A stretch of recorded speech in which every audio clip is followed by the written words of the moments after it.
MTV news Kannada ವಾಹಿನಿಗೆ ಸ್ವಾಗತ. ಈ ನೆಲದ ನೀರು, ಗಾಳಿ, ಅನ್ನ ಸೇವಿಸಿಕೊಂಡು ಕನ್ನಡದ ವಿರುದ್ಧ ಮಾತನಾಡುವುದನ್ನು ಯಾರೂ ಸಹಿಸಿಕೊಳ್ಳಲು ಸಾಧ್ಯವಿಲ್ಲ ಎಂದು ಇಂದು ಮಲ್ಲೇಶ್ವರಂನಲ್ಲಿ ಬಿಜೆಪಿ ರಾಜ್ಯಾಧ್ಯಕ್ಷ ಬಿವೈ ವಿಜೇಂದ್ರ ಮಾಧ್ಯಮಗಳಿಗೆ ಪ್ರತಿಕ್ರಿಯಿಸಿದ್ದಾರೆ. ಸುದ್ದಿಗಾರರೊಂದಿಗೆ ಮಾತನಾಡಿದರು. ನಿನ್ನೆ ಬೆಳಗಾವಿಯಲ್ಲಿ ಶಾಸಕ ಬಾಳೆಕುಂದ್ರಿ ಕನ್ನಡದ ತೇಜೋವಧೆ ಮಾಡಿರುವ ಘಟನೆಯನ್ನ ಯಾರೂ ಸಹಿಸಿಕೊಳ್ಳಲು ಆಗಲ್ಲ. ಅನೇಕ ಕನ್ನಡ ಪರ ಹೋರಾಟಗಾರರ ಹೇಳಿಕೆಯನ್ನ ನೋಡಿದ್ದೀನಿ. ರಾಜ್ಯದ ವಿರುದ್ಧ ಪಿತೂರಿ ನಡೆಸಿದವರ ವಿರುದ್ಧ ಕ್ರಮ ಕೈಗೊಳ್ಳಬೇಕು ಅಂತ ಈ ವೇಳೆ ವಿಜೇಂದ್ರ ಆಗ್ರಹಿಸಿದ್ದಾರೆ. ಈ ನೆಲದ ನೀರು, ಗಾಳಿ, ಅನ್ನವನ್ನ ಸೇವಿಸಿಕೊಂಡು ಕನ್ನಡದ ವಿರುದ್ಧ ಮಾತನಾಡ್ತಕ್ಕಂಥದ್ದಾಗಲಿ, ರಾಜ್ಯದ ವಿರುದ್ಧ ಪಿತೂರಿ ನಡೆಸ್ತಕ್ಕಂಥದ್ದಾಗಲಿ ಇದು ಯಾರೂ ಕೂಡ ಸಹಿಸ್ಕೊಳ್ಳೋದಕ್ಕೆ ಸಾಧ್ಯ ಇಲ್ಲ. ನಿನ್ನೆ ನಡೆದಿರ್ತಕ್ಕಂಥ ಘಟನೆ ಇದು ಯಾರೂ ಕೂಡ ಕ್ಷಮಿಸೋದಕ್ಕೆ ಸಾಧ್ಯ ಇಲ್ಲ. ಅಂದರೆ ಈ ರೀತಿ ಕನ್ನಡಿಗರನ್ನ ತೇಜೋಧ ಮಾಡ್ತಕ್ಕಂಥದ್ದು, ಅವಮಾನಿಸ್ತಕ್ಕಂಥದ್ದು, ಅದು ನಮ್ಮ ನೆಲದಲ್ಲಿ ಇಟ್ಕೊಂಡು ಇದನ್ನು ಯಾರೂ ಕೂಡ ಕ್ಷಮಿಸೋದಕ್ಕೆ ಸಾಧ್ಯ ಇಲ್ಲ. ಇಲ್ಲಿ ಅನೇಕ ಕನ್ನಡ ಪರ ಹೋರಾಟಗಾರರ ಹೇಳಿಕೆಯನ್ನು ಕೂಡ ನಾನು ಗಮನಿಸ್ತಾ ಇದ್ದೆ.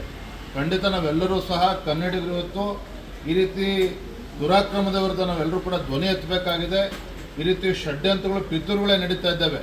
ಇವ್ರನ್ನ ಹತ್ತಿರ್ತಕ್ಕಂಥ ಕೆಲಸ ರಾಜ್ಯ ಸರ್ಕಾರನೂ ಕೂಡ ಮಾಡಬೇಕಾಗಿದೆ, ನಾವು ಕೂಡ ಮಾಡಬೇಕಾಗಿದೆ. ಸೊ ನಿನ್ನೆ ರಾತ್ರಿ ಶಾಸಕ ಹರೀಶ್ ಅವರ ಬೆಂಬಲಿಗನ ಮರ್ಡರ್ ಆಗಿದೆ.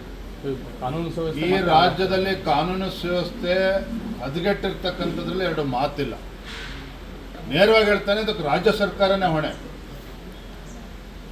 ಮೊನ್ನೆ ದಿನ ಕಳೆದ ವಾರ ಮೈಸೂರಿನಲ್ಲಿ ಉದಯಗಿರಿಯಲ್ಲಿ ನಡೆದಿರ್ತಕ್ಕಂಥ ಘಟನೆ, ನಾಳೆ ದಿನ ನಾನು ಕೂಡ ಮೈಸೂರಿಗೆ ತೆರಳುತ್ತಾ ಇದ್ದೇನೆ. ಅಲ್ಲಿ ಮೈಸೂರು ಚಲೋ ಆಂದೋಲನ ಕೂಡ ನಡೀತಾ ಇದೆ. ಎಲ್ಲ ಒಂದು ಕಡೆ ರಾಜ್ಯ ಸರ್ಕಾರ ಕಾನೂನು ಸುವ್ಯವಸ್ಥೆ ವಿಚಾರದಲ್ಲಿ ಸಂಪೂರ್ಣ ವಿಫಲ ಆಗಿದೆ. ಉದಯಗಿರಿ ಘಟನೆ ಇರ್ಬೋದು, ಪೊಲೀಸ್ ಸ್ಟೇಷನ್ಗೆ ಹೊತ್ತು ಪುಡಾರಿಗಳು, ದೇಶದ್ರೋಹಿಗಳು ನುಗ್ಗಿ ಅಲ್ಲಿ ದಾಂಧಲೆ ಮಾಡ್ತಾರೆ ಅಂತೇಳಿ ಅವ್ರು ರಕ್ಷಣೆ ಮಾಡ್ತಕ್ಕಂಥ ಕೆಲಸ ಕಾಂಗ್ರೆಸ್ ಸರ್ಕಾರ ಮಾಡ್ತಾ ಇದೆ. ದರೋಡೆಗಳು ನಡೀತಾ ಇದೆ, ಕೊಲೆಗಳು ನಡೀತಾ ಇದೆ. ನೆನ್ನೆನೂ ಕೂಡ ಬೆಂಗಳೂರಿನಲ್ಲಿ ನಡೆದಿರ್ತಕ್ಕಂಥ ಘಟನೆ, ಇವತ್ತು ಅಶೋಕ್ ನಗರದಲ್ಲಿ ನಡೆದಿರ್ತಕ್ಕಂಥ ಘಟನೆ, ಇವತ್ತು ಬೆಂಗಳೂರು ಸುರಕ್ಷಿತವಾಗಿಲ್ಲ, ರಾಜ್ಯದಲ್ಲೂ ಕೂಡ ಇವತ್ತು ಸುರಕ್ಷತೆಯಿಂದ ಯಾರೂ ಕೂಡ ಓಡಾಡದೇ ಇರ್ತಕ್ಕಂಥ ಪರಿಸ್ಥಿತಿ ನಿರ್ಮಾಣ ಆಗಿದೆ ಅಂತ ಹೇಳಿದ್ರೆ ಇದು ರಾಜ್ಯ ಸರ್ಕಾರನೇ ಜವಾಬ್ದಾರಿಯನ್ನು, ಹೊಣೆಯನ್ನು ಹೊತ್ಕೋಬೇಕಾಗ್ತದೆ. ಮಾನ್ಯ ಗೃಹ ಸಚಿವರು ಅವರ ಹೇಳಿಕೆಯನ್ನು ಗಮನಿಸ್ತಾ ಇದ್ದೆ. ಎಲ್ಲ ಒಂದು ಕಡೆ ರಾಜೀನಾಮೆ ಕೊಡಬೇಕು ನಾನು ಅಥವಾ ಕೊಡ್ತೇನೆ ಅನ್ನೋ ದಾಟಲ್ಲಿ ಮಾತನಾಡಿದ್ದಾರೆ. ಇದು ಅವಿವೇಕತನದ ಪರಮಾವಧಿ.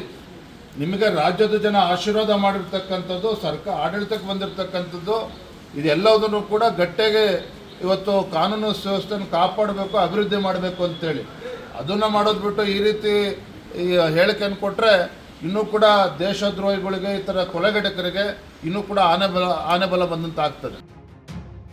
ತಾಜಾ ಸುದ್ದಿಗಾಗಿ ಎಂಟಿವಿ ನ್ಯೂಸ್ 24x7ಗೆ ಸಬ್ಸ್ಕ್ರೈಬ್ ಮಾಡಿ ಮತ್ತು ಬೆಲ್ ಐಕಾನ್ ಅನ್ನು ಒತ್ತಿ. ತಪ್ಪದೇ ಲಿಂಕ್ ಶೇರ್ ಮಾಡಿ.